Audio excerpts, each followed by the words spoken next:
할렐루야. 어떤 환자가 몸이 아파서 병원을 찾았습니다.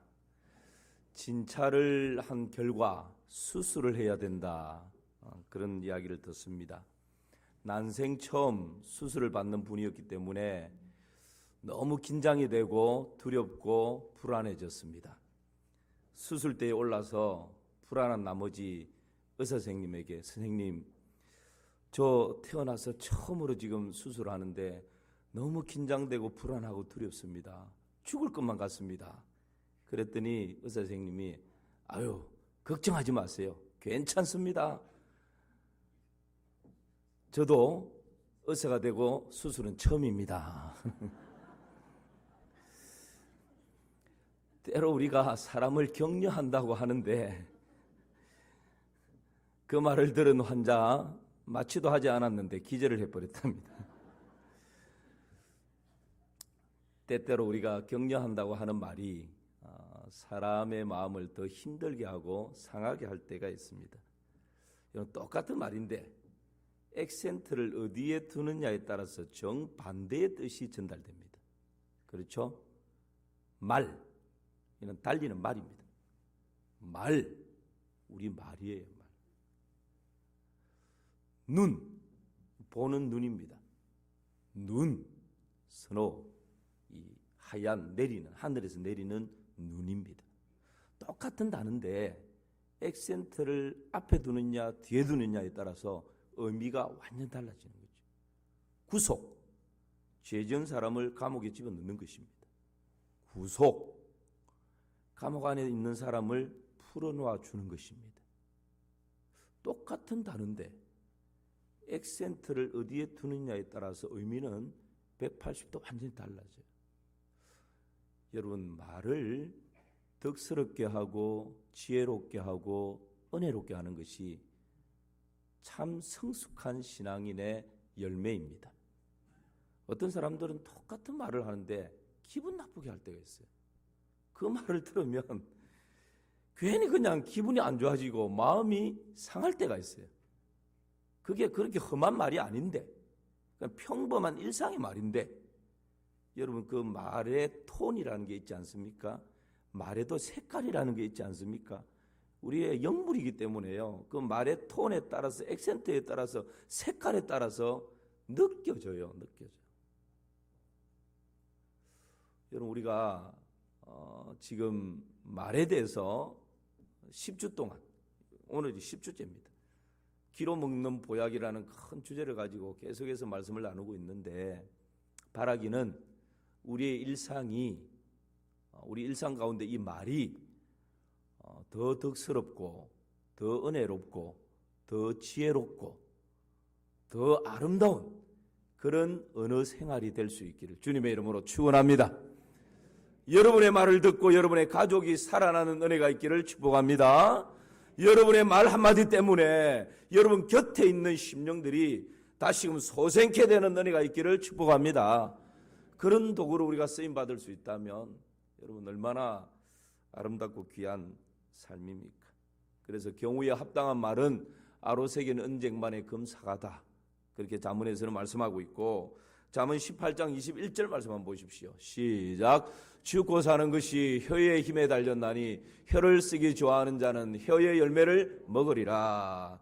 죽고 사는 것이 어디에 달렸다고요? 혀, 새치, 혀에 달렸다라고. 자, 그러면 오늘은 격려를 주제로 말씀을 나누려고 하는데, 격려를 잘 하려면 어떻게 해야 할까요? 격려를 잘 하려면 첫 번째는 모이기를 힘써야 합니다. 격려를 잘하는데 모이는 것하고 무슨 상관이 있는가? 여러분, 격려를 잘하기 위해서 첫 번째 어떻게 해야 된다고요? 모이기를 힘써야 된다. 이스라엘 백성들은 광야 40년을 거닐게 되는데, 이 이스라엘 백성들이 광야 생활 가운데에서 여러분 끝까지 그렇게 40년 광야 생활을 마무리할 수 있었던 비결이 뭡니까? 이스라엘 백성들은 광야에서 함께 했습니다. 함께 걷고 함께 장막을 치고 함께 잠을 자고 함께 밥을 먹고 함께 일어나고 모든 것이 함께였습니다. 가정별로 함께하고 가문별로 함께하고 지파별로 함께하고 이스라엘 공동체 전체가 함께했습니다. 그리고 밤에는 모닥불을 피워놓고 이쪽 텐트 저쪽 텐트에 사람들이 나와서 하루 일과 중에 있었던 힘겨웠던 일들을 나누고 기도 제목들을 나누고 우리 안에서 해결이 되지 않는 일들은 제사장에게 이야기를 해서 하나님께 물어보도록 하고, 여러분 이렇게 함께 모여서 모든 크고 작은 문제들을 해결해 나갔던 것이죠. 그래서 이 광야 행진하는 이스라엘 공동체를 향해서 사도행전 7장 38절에서는 이렇게 표현을 하고 있습니다. 시작. 시내산에서 말하던 그 천사와 우리 조상들과 함께 광야 교회에 있었고 또 살아있는 말씀을 받아 우리에게 주던 자가 이 사람이라. 광야 이스라엘 백성들의 공동체를 뭐라고 표현했죠? 광야 교회라고 표현을 했습니다. 모든 시간 함께했던 공동체였기 때문에 그러합니다. 초대교회가 그렇게 강력한 힘을 나타낼 수 있었던 비결도요, 여러분 초대교회가 함께 했기 때문입니다. 초대교회는 안식 후 첫날 주의 날 하루만 함께 했습니까? 그렇지 않습니다. 초대교회에 성령의 역사가 일어나고 복음의 역사가 일어나고 함께 놀라운 하나님의 나라의 확장이 일어났던 비결이 어디 있습니까? 사도행전 2장 46절을 한번 보시길 바랍니다. 시작. 날마다 마음을 같이하여 성전에 모이기를 힘쓰고 집에서 떡을 떼며 기쁨과 순전한 마음으로 음식을 먹고. 날마다 마음을 같이하여 어디에 모여요? 성전에 모이고. 또 어디에 모이고요? 집에서. 일주일에 한 번이 아니고 날마다 성전에서 모이고 집에서 모이고 함께 떡을 떼고 함께 기도하고 함께 말씀을 나누고 함께 전도하고 함께 위로하고 함께 격려하는, 여러분 이 공동체가 믿음의 역사, 사랑의 수고, 성령의 역사를 경험할 수 있는 공동체인 것입니다. 오늘 본문으로 다시 돌아가 볼까요? 히브리서 10장 24, 25절 말씀. 시작. 서로 돌아보아 사랑과 선행을 격려하며 모이기를 패하는 어떤 사람들의 습관과 같이 하지 말고 오직 권하여 그날이 가까움을 볼수록 더욱 그리하자. 여러분 오늘 격려를 이야기하면서 서로 돌아보아 사랑과 선행을 격려하며, 격려를 말하면서 첫 번째로 말씀하시는 것이 모이기를 피하는 어떤 사람들의 습관과 같이 하지 말라라고 말씀합니다. 이 모이기를 피한다라는 말은 모임을 버린다, 포기한다, 이런 의미입니다. 이때 당시 왜 모이기를 피하는 사람들이 있었을까요? 모이기를 포기해버릴까요? 모이는 것을 버릴까요? 여러분 우리가 아는 것처럼 초대교회는 환난이 있었고 박해가 있었습니다. 핍박이 있었습니다. 그러다 보니까 내가 유대교를 믿다가 기독교가 좋다고 그래서 기독교로 개종을 했는데 핍박이 있고 박해가 있고 어려움이 닥쳐요. 그러니까 아니네. 그러면서 현실적인 어려움을 극복하지 못하고 그냥 유대교로 돌아가 버리는 사람이 생깁니다. 그리고 기독교 한번 믿어보려고 작정하고 시작했는데 로마의 박해가 계속해서 지속되니까 그 박해를 견디지 못하고 기독교를 포기해버리는 그런 사람들이 나타나게 된 것이죠. 여러분 하나님을 떠나고 기독교를 떠나고 신앙에서 멀어지는 첫걸음이 뭐냐면 모이기를 포기해버리는 것입니다. 요즘 우리말로 하면 주일날 나와서 예배드리는 것을 포기해버리는 것입니다. 멀어져 버리는 것입니다. 모이기를 피하여 버리는 것입니다. 이것이 신앙에서 멀어지는 첫걸음이고 하나님으로부터 멀어지는 첫걸음이고 믿음에서 떨어지는 뒤로 물러나 침눈에 빠지게 되는 첫걸음, 첫 번째 나타나는 징표가 뭔가? 예배드리기가 싫어요. 귀찮아요. 좀 더 자고 싶고 좀 더 눕고 싶고 그냥 좀 더 TV 앞에서 뭉개고 싶고 이전에 가졌던 그 예배의 감격과 기쁨과 즐거움들이 사라져버린 것입니다. 이것이 여러분 신앙생활을 포기하게 하는 첫걸음, 첫 번째 나타나는 징조입니다. 이때 당시 그런 모습들이 나타나고 있었다는 것이죠. 여러분 코로나를 지나면서 우리는 영상 예배에 너무나 익숙해져 버렸습니다. 코로나라고 하는 이 시대적인 상황 앞에서 한국 교회가 영상 예배로 대처하는 그런 일들이 차선책으로 나타났습니다. 거기에 한 3년 정도 지나다 보니까 영상 예배에 너무나 익숙해져 버렸어요. 그래서 지금은 코로나 거리두기도 없고 자유롭게 모여서 예배할 수 있는 상황이 조성이 되었습니다. 그럼에도 불구하고 나의 게으름과 나의 나태함 때문에, 나의 편리 때문에 영상 예배로 대처하고 있다면 여러분, 이것은 신앙에서 점점 멀어질 수 있는 첫걸음이 된다는 것입니다. 물론 불가피한 사정 때문에 여러분, 현장 예배에 나오지 못하는 분들이 있습니다. 그분들 이해합니다. 불가피한 사정 때문에 정말 마음은 원이지만 내 몸 때문에, 이 구조적인 환경 때문에 나오지 못하는 분들 계셔요. 그런 분들은 영상으로라도 예배드리는 것이 얼마나 귀합니까? 그러나 내가 마음만 먹으면 현장 예배에 나와서 더불어서 함께 예배드릴 수 있음에도 불구하고 여러분, 그것을 내가 포기해버리고 놓아버리고 그렇게 하는 것은 신앙에서 떨어질 수 있는 첫 발걸음을 내딛고 있다, 그렇게 생각하시면 됩니다. 여러분, 우리가 어떤 고난과 환난이 닥친다 할지라도 신앙의 첫걸음은 모이기를 힘쓰는 것입니다. 바라기는 어떤 고난과 환난과 핍박이 밀려온다 할지라도 모이기를 힘쓰는 우리 마산 3.1교회 성도님들 되시기를 주님의 이름으로 축원합니다. 그래서 우리 교회는 코로나 시국 상황 가운데서도 예배를 포기하지 않았지 않습니까? 안 되면 모든 공간에 모니터를 달아서라도 10명씩 20명씩밖에 못 모인다라고 할 때도, 그러면 모든 공간에 20명씩 들어가서라도 1부하고 2부하고 3부하고 안 되면 5부까지 하자. 그래서 예배를 지탱해 왔습니다. 여러분, 모이기를 피하는 것은, 예배를 피하는 것은 신앙의 첫걸음을 내딛는 그것을 포기해버리는 것과 같은 것입니다. 함께 모여있는 한 시간이 여러분 얼마나 소중한지 모릅니다. 나 혼자 모니터 앞에서 예배드리는 것과 믿음의 식구들이 함께 이렇게 모여서 예배드리는 것은 차이가 있습니다. 왜냐하면 여러분, 우리는 다 영적인 존재이고 성령님께서 우리 안에 내주하고 계셔요.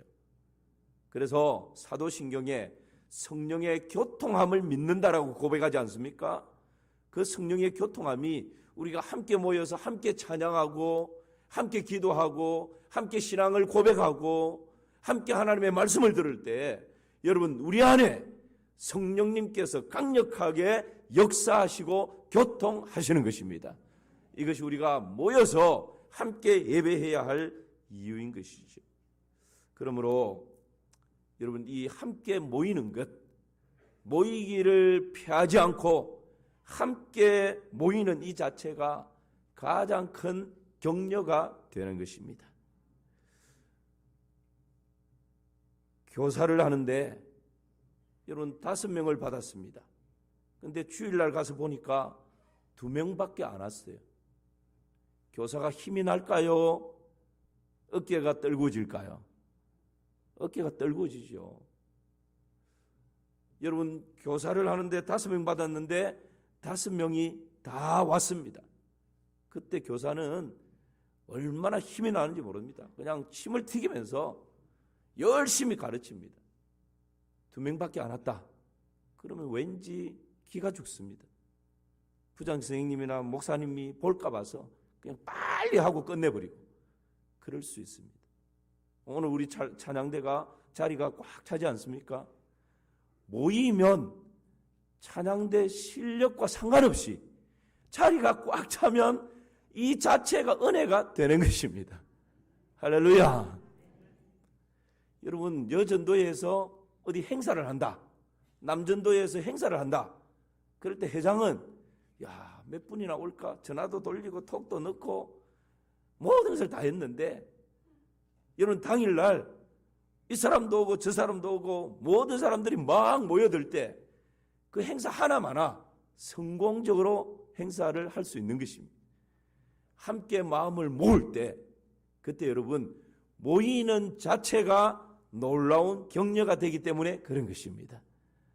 그래서 여러분이 지금 어디에 속해 있든지, 구역에 속해 있든지, 전도회에 속해 있든지, 찬양대에 속해 있든지, 어디에 속해 있든지, 어디에서 어떤 일을 한다, 행사를 한다, 교회 청소를 한다, 뭐 이런 일들을 진행할 때 첫 번째는 최고의 격려가 뭔가, 뭐 스폰서를 하고 뭘 하고 내가 나서서 뭘 잘하고, 이것보다 최고의 격려는 나 한 사람이 그 일에, 그 모임에 함께 동참하는 것입니다.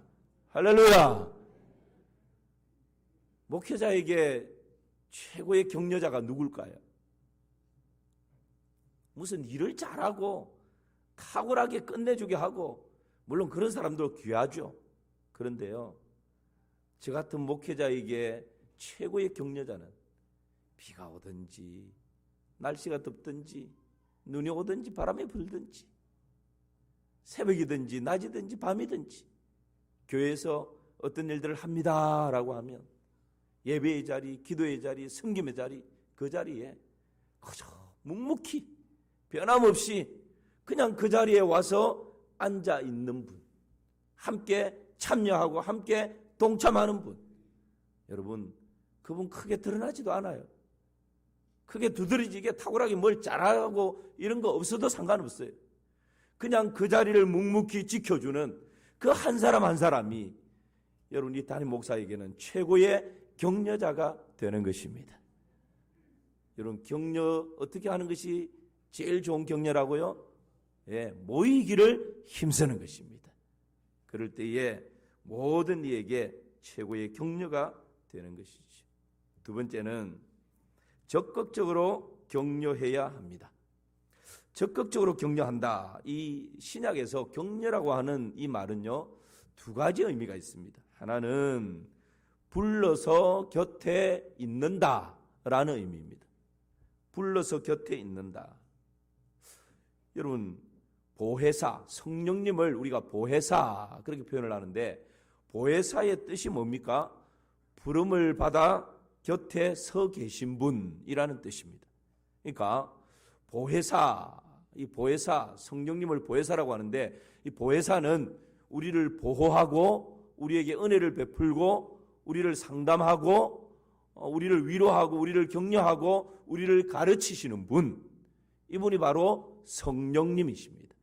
그래서 최고의 격려자는 성령님이다, 그렇게 말할 수 있습니다. 여러분 우리 안에 성령님이 내주하고 계심을 믿습니다. 예수님을 구주와 주로 고백할 수 있는 것도 성령님으로 인해서 할 수 있는 것이고요.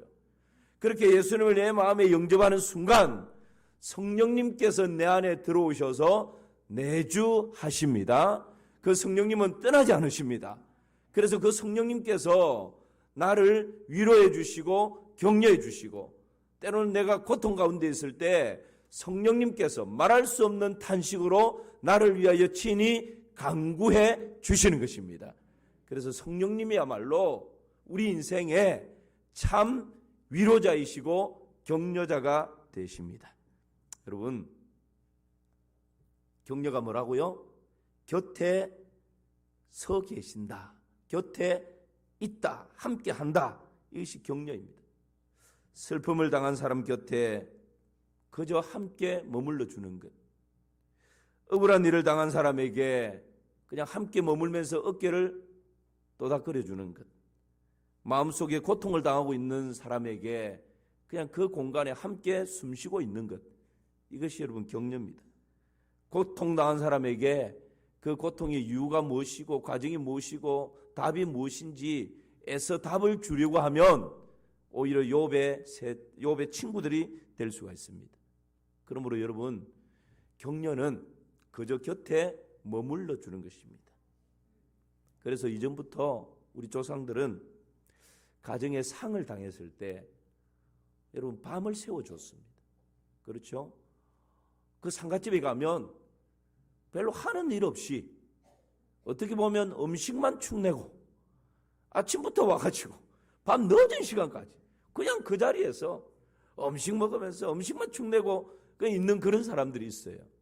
그런데 여러분, 정말 외로움이 밀려오고 고독이 밀려오고 슬픔이 밀려오고 좀 더 잘해드리지 못했던 이 후회스러움이 밀려오는 만 가지 생각이 교차되는 그 시간에 누군가 아침부터 와서 밤늦은 시간까지 그 공간 그 자리에서 함께 머물러주는 그 자체가 여러분 그 사람에게는 최고의 위로와 격려가 되는 것입니다.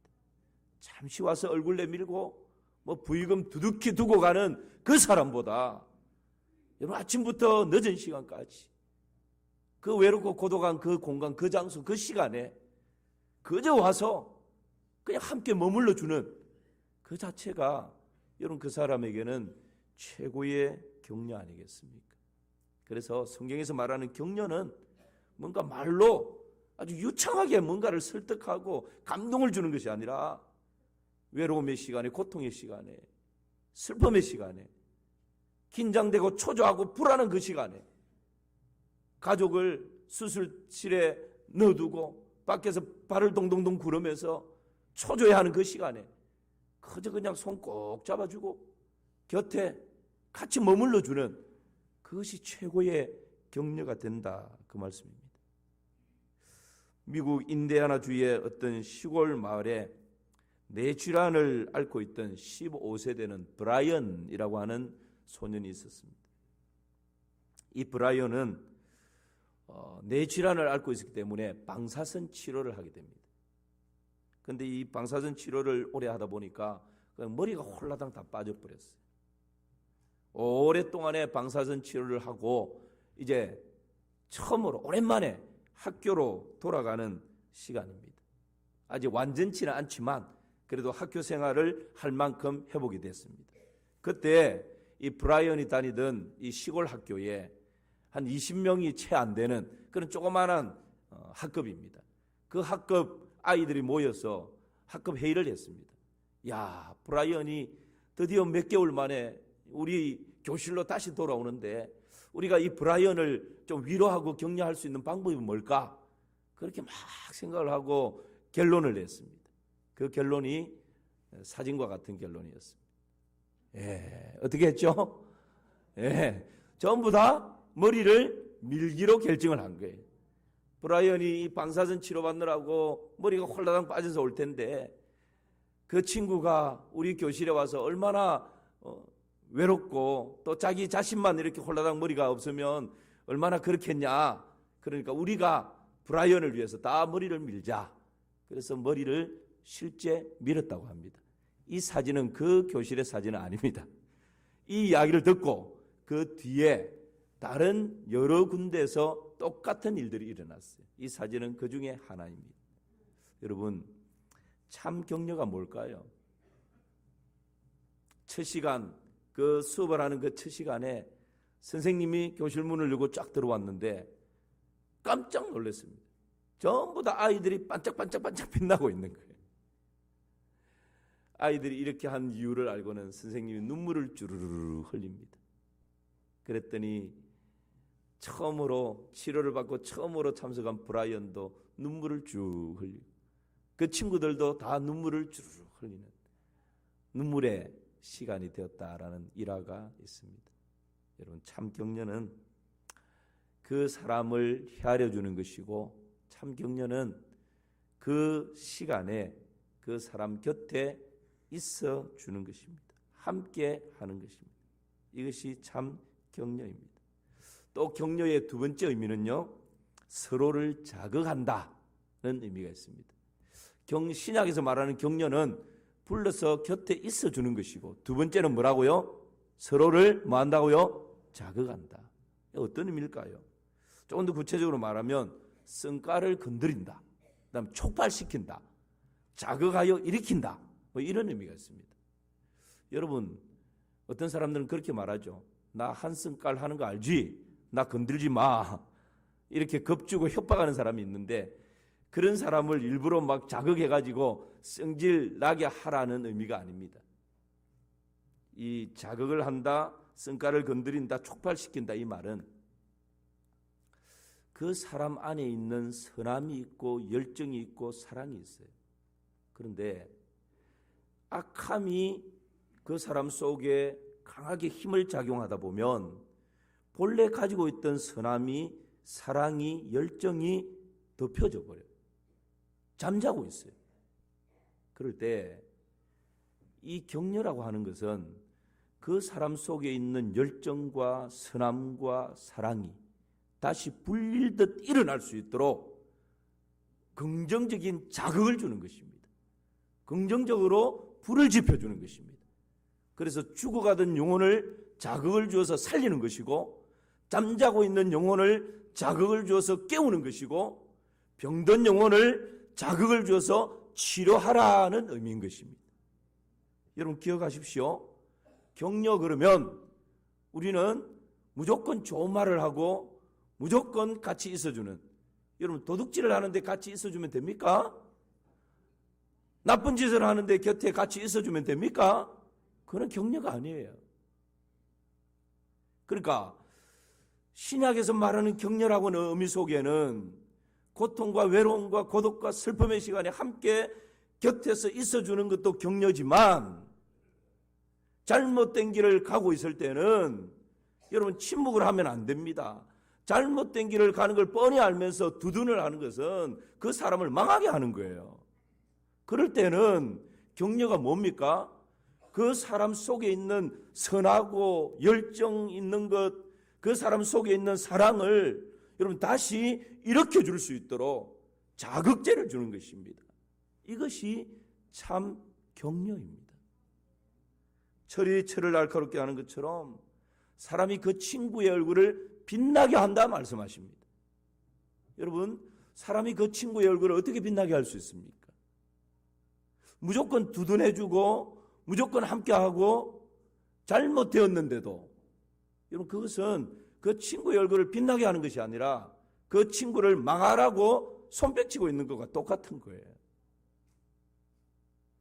잘못되었을 때는 어떤 긍정적인 자극을 주어서라도, 안 되면 내가 금식을 하면서라도 여러분 그 속에서 선함과 열정과 하나님의 성품이 다시 불릴듯 일어날 수 있도록 자극하는 것, 이것이 참 격려다는 것입니다. 그래서 여러분 신약에서 말하는 격려의 두 가지 의미를 여러분이 잘 균형 있게 가지시기를 바랍니다. 하나는 성령님이 내 안에 내주하시는 것처럼 정말 힘들고 어렵고 고통스러운 슬픔을 당한 사람 곁에 머물러 주는 것이 격려이고, 또 하나는 잘못된 길을 가고 있을 때 긍정적인 자극을 통해서 그 잘못에서 돌이킬 수 있도록 하나님의 선함과 사랑과 열정을 회복할 수 있도록 선한 영향력을 미치는 것, 이것이 여러분 참 격려입니다. 어느 성탄절날 우체국에서 할머니 한 분이 긴 줄을 서서 우체국 우표를 사려고 기다리고 있었습니다.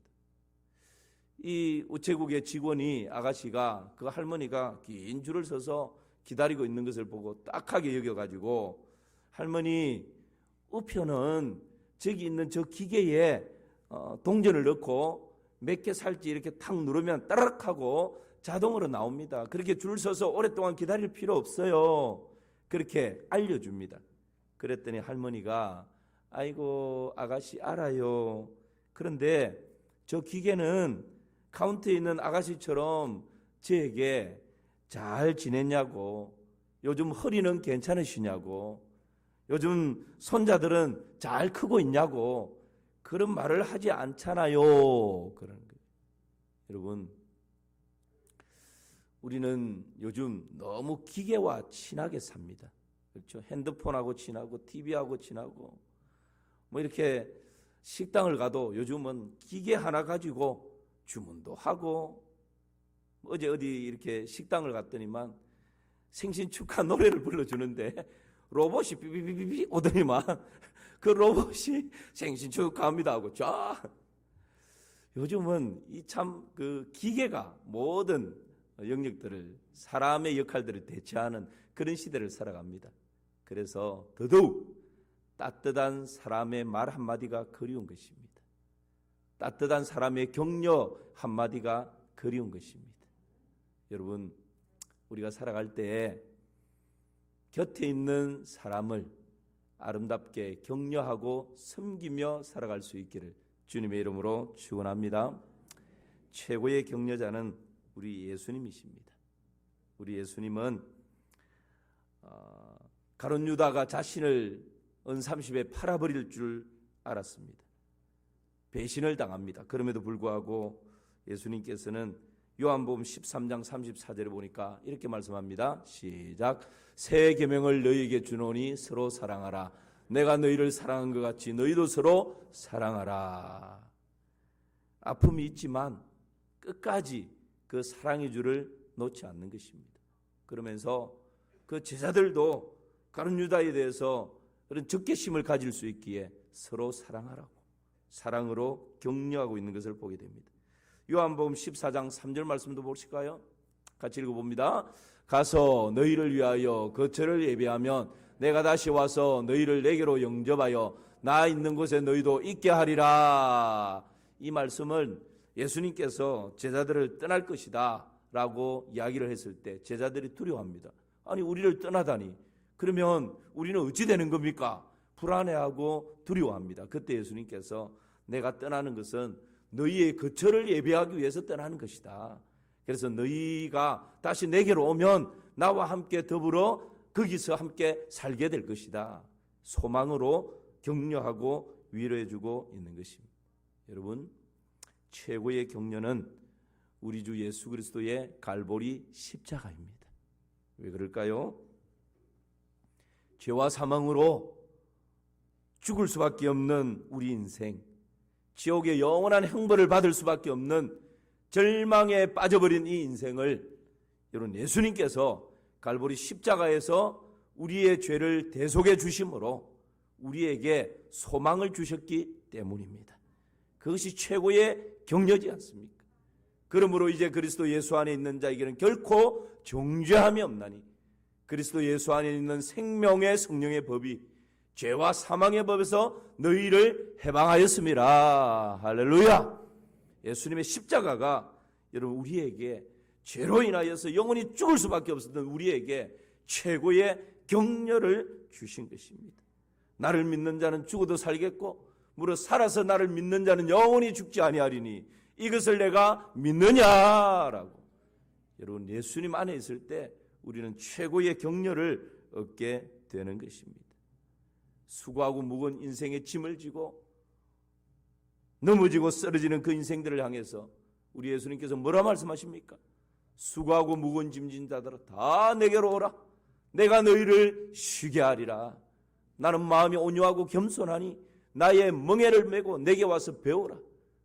그리하면 너희 마음에 힘을 얻으리니 내 멍에는 쉽고 내 짐은 가벼움이라 하시니라. 수고하고 무거운 짐진 인생들에게 최고의 위로자, 최고의 격려자가 누구입니까? 바로 우리 주 예수 그리스도이십니다. 여러분, 한 주간 또 새로운 삶을 살아가실 때 예수님처럼 참 격려자로 살아가는 그런 은혜가 있기를 주님의 이름으로 축원합니다. 오늘 말씀 마무리합니다. 격려를 잘 하려면 어떻게 해야 한다고요? 첫 번째는 모이기를 힘써야 합니다. 여러분, 교회에서 주님의 이름으로 모이는 구역이든지 전도회든지 교사든지 찬양대든지 전도하기 위함이든지 예배를 하기 위함이든지 기도하기 위함이든지 어떤 모임이든지 주님의 이름으로 모이는 곳에 모이기를 힘쓰시기를 바랍니다. 이것이 최고의 격려가 됩니다. 두 번째는 적극적으로 격려해야 합니다. 이 격려라는 말은 두 가지 의미가 있다고 그랬죠. 하나는 불러서 곁에 있는다, 함께 머무는 것입니다. 두 번째는 서로를 자극하는 것입니다. 잘못된 길을 갈 때 자극해서 새로운 길을 갈 수 있도록 그 안에 내재되어 있는 선함을 불러일으키는 것입니다. 세 번째는요, 최고의 격려자는 누구라고요? 예수님이십니다. 우리는 예수님 앞에서 격려를 받고 또 그 격려를 힘입어서 내 곁에 있는 사람을 격려하며 살아가는 그런 믿음의 삶을 살아야 되겠습니다. 함께 기도합니다. 하나님 아버지, 은혜와 사랑을 감사합니다. 예수님께서 우리 인생의 최고의 격려자가 되어주셔서 감사합니다. 우리 주님 의지하고 또 새로운 한 주간을 살아갈 때 가정에서, 직장에서, 우리의 생업 현장 가운데에서 참 격려자로 살아갈 수 있도록 복의 복을 더하여 주옵소서. 예수님의 이름으로 기도하옵나이다. 아멘.